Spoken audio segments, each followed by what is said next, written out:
भविष्य की चिंता ना करते हुए उसकी चरित्र की चिंता करें, उसका भविष्य अपने आप ही उज्जवल हो जाएगा। थी विल्मा रुडोल्फ नाम की, उन्हें एक्चुअली में पोलियो था।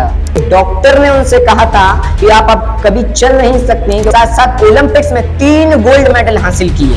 एक जगह केंद्रित नहीं हो पाता है, वो चेंज होता रहता है तो वो है हमारा एजुकेशन सिस्टम। एंड है the soul can never be cut. आप जो थिंक करते हैं, फेवरेट लाइन है जो कि एक बार मैंने बैठे बैठे ही खुद से रियलाइज करके कही थी कि अगर कई सारे स्पीकर्स, कई सारे लोग कहते हैं कि कामयाब होना किसी मंजिल को प्राप्त करना है, या कामयाब होना एक रास्ते पे चलते चलते एक चीज को पाना है, तो फिर कामयाब तो ऐसे हर व्यक्ति है, क्योंकि हर व्यक्ति अपनी मृत्यु से हर पल लड़ रहा है। हर पल लड़ रहा है कैसे? क्योंकि वो अपनी सांसें बार बार ले रहा है, बार बार छोड़ रहा है। अगर ये धारा टूट जाए, तो व्यक्ति मर जाएगा।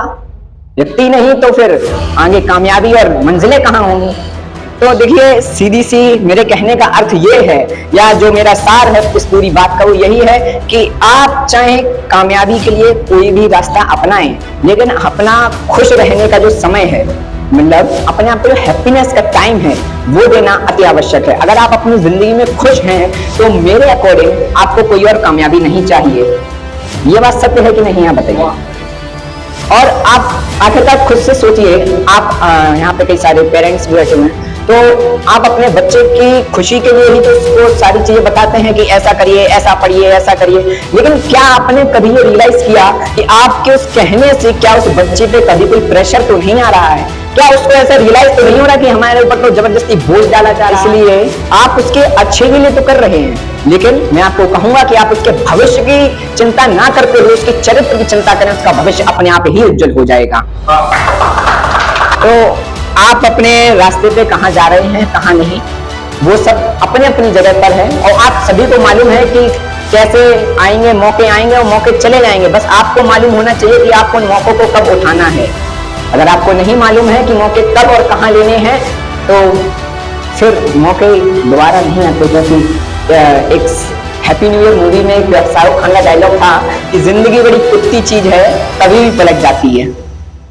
तो यही है कि जिंदगी कभी भी पलट सकती है, आप बस इंतजार करिए, मौके अपने आप। आज बताना आपको बहुत जरूरी है कि आपका माइंड क्या है और उसकी पावर्स क्या हैं। एक्चुअली में आपके हर एक जीवन काल में, या हर एक at the road of success, जो एक रास्ता होता है ना सक्सेस का, मतलब कामयाबी का रास्ता जैसे बोलते हैं, उसके रास्ते पर आपका माइंडसेट बहुत काम आता है। लेकिन आज के समय में अगर आप देखें तो इस माइंडसेट को जो most of the young generation है, उसे जो बर्बाद कर रहा है, बड़े ही शर्म के साथ भी कह रहा हूं ये चीज कि वो हमारा अपना दोस्त मोबाइल फोन ही है।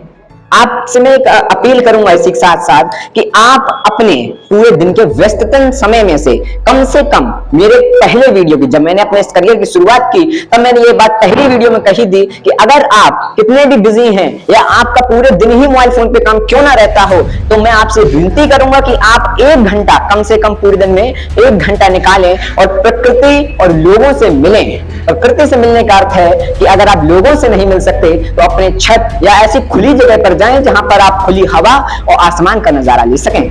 और अगर आप लोगों से मिल सकते हैं तो मेरी आपसे विनती रहेगी कि आप कोशिश करें कि लोगों से बातचीत करें, और आप देखेंगे कि अपने आप ही आपके अंदर सुधार होना प्रारंभ हो जाएगा। और अगर आप मेरी इस बात को थोड़ा सा प्रैक्टिकली लेना चाहें तो आप एक दिन पूरे दिन फोन इस्तेमाल करना, उस दिन कोई काम मत करना, लेकिन आप शाम को जब लेटने जाओगे तो आपको महसूस होगा कि हमने आज जाने कितना काम किया है, बहुत शरीर में टूटन है, दर्द है।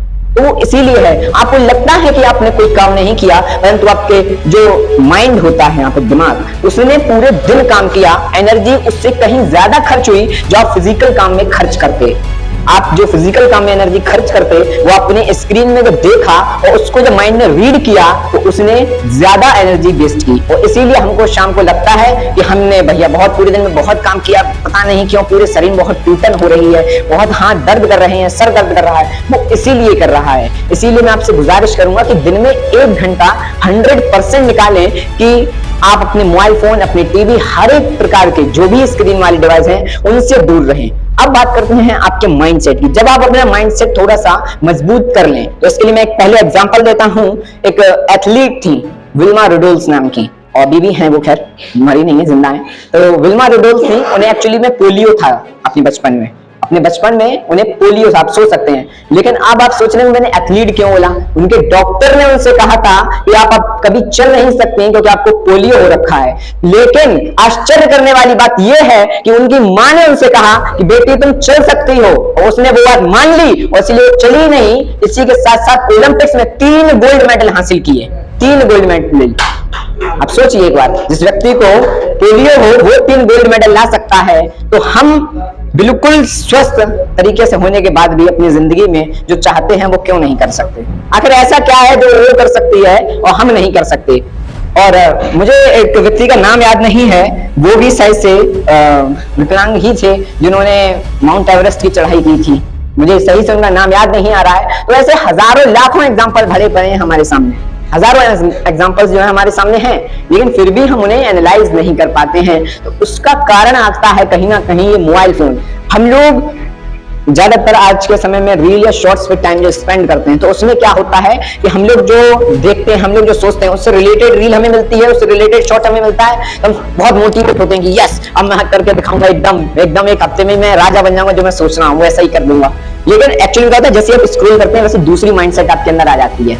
तो आपका जो माइंडसेट होता है वो एक जगह फिक्स नहीं हो पाता, एक जगह जो कहते हैं ना एक जगह केंद्रित नहीं हो पाता है, वो चेंज होता रहता है। और इसीलिए आज का युवा कहीं ना कहीं देखें तो अपने उस मुकाम पर नहीं पहुंच पाता जिस तरीके से पुराने समय के युवा अपने मुकाम पर पहुंच जाते थे।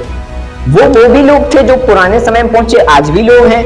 लेकिन आज के जो युवा हैं वो पहले के जो युवा हैं, आपने उनका अंतर स्वयं देखा होगा कि आज का युवा जानता सब है, सब कुछ करना भी चाहता है, लेकिन वो कर नहीं पाता है।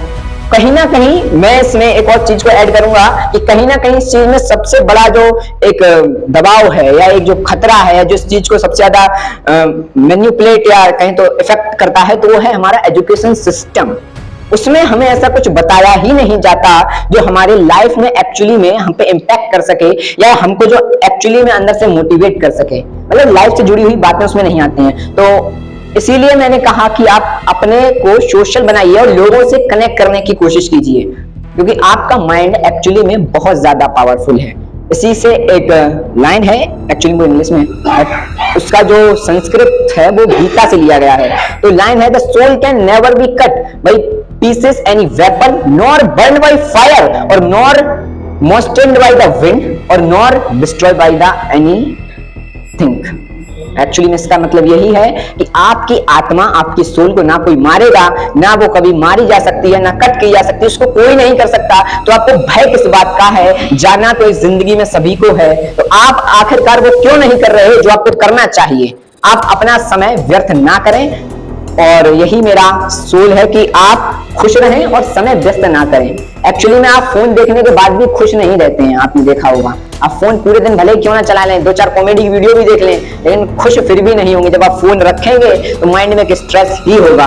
और आप देखेंगे जब आप फोन चलाने के बाद हटते हैं, स्क्रीन को साइड में रखते हैं, तो माइंड जो है एक तरीके से जो झंझनाहट वो आने लगती है, एकदम से कई सारे विचार आने लगते हैं। कभी कभी तो ऐसा भी होता है कि आप बिल्कुल शांत हो जाते हैं, आपके मन में कोई विचार ही नहीं आता है। तो इसीलिए होता है कि आप सभी लोग ज्यादा से ज्यादा मोबाइल फोन इस्तेमाल करने लगे हैं। हमारा मोबाइल फोन का जो चलाने का उद्देश्य बनाया गया था वो ये था कि हम मोबाइल फोन का उपयोग करके ज्यादा से ज्यादा आगे जा सकें, ना कि ये कि हम मोबाइल फोन को जाकर ज्यादा से ज्यादा नीचे जा सकें। हमें ऊपर जाना था, ना कि नीचे। और इस तरीके का ये कहने का अर्थ यह है कि मोबाइल फोन आज हम पे हावी हो रहा है। तो आपकी जो कामयाबी के रास्ते में, आपके हैप्पीनेस के रास्ते में सबसे बड़ा वादक है वो आपका मोबाइल फोन है। तो मोबाइल फोन से अर्थ मेरा ये नहीं है कि आप मोबाइल फोन को छोड़ दें। मोबाइल फोन से मेरा अर्थ यही है कि आप अपने लिए समय निकालना स्टार्ट करें, और आप देखेंगे कि अपने आप ही आपका चेंज, जो आपका नेचर है, आपका जो एक पैशन है, और जो कहते हैं कि आपका बोलने का, चलने का, आपके जो होता है ना, एक किसी फील्ड का रिलेटेड बंदा होता है, उसकी पर्सनैलिटी होती है, वो पर्सनैलिटी अपने आप ही चालू हो जाएगी आना। क्योंकि आप जो थिंक करते हैं वही 100% होता है। और यही आज दिन तक जितने भी लोग कामयाब हुए हैं जिस भी फील्ड में, उनका यही अनुभव है कि उन्होंने दिन रात सोचा कि मैं बिजनेसमैन हूं, मैं बिजनेसमैन हूं, मैं ये करूंगा, और उन्होंने करके दिखाया। जो उसने सोचा कि मैं पॉलिटिशियन हूं, तो उसने वो बना। ऐसी बात नहीं है नहीं बना। आज इसका सबसे बड़ा एग्जाम्पल हमारे देश के प्रधानमंत्री हैं। एक समय वो भी था कि जब जगह जगह भटका करते थे अपने लिए, वो उनके लिए रोटी जुटाना मुश्किल हो जाती थी सुबह शाम की, कि खाना कहाँ खाएंगे, कहाँ क्या करेंगे, क्योंकि उस समय पे तो उनके पार्टी वाले लोगों को कोई पूछता नहीं था। इसलिए तो आज वो देश का प्रधानमंत्री बन गया, अपनी सोचता रहा कि मैं बनूंगा, एक दिन आएगा कि मेरा भी दिन आएगा। एपीजे अब्दुल कलाम वो भी सड़कों पे बैठ के सारे काम किया करते थे। आप सभी को कहानी मालूम है, पूरा उनके बारे में विस्तार से बताने की जरूरत नहीं है। सभी ने अपनी थिंकिंग से ही आगे बढ़े हैं। तो आप अपनी थिंकिंग तभी स्ट्रॉन्ग करेंगे जब अपने लिए समय निकालेंगे। आप अपनी लाइफ में हैप्पी तभी रहेंगे जब आप अपने लिए समय निकालेंगे, और अपने लिए समय निकाल आप तभी सकते हैं जब आप अपने मोबाइल फोन को कम से कम एक पूरे दिन में, जो 24 घंटे हैं वो 24 घंटे नहीं, जो 12 घंटे आप जग रहे हैं उनमें से आप अपने लिए कुछ समय निकालें, क्योंकि वो समय आपके लिए अत्यंत महत्वपूर्ण है और वही आपकी जिंदगी में काम ले आएगा। बहुत बहुत धन्यवाद।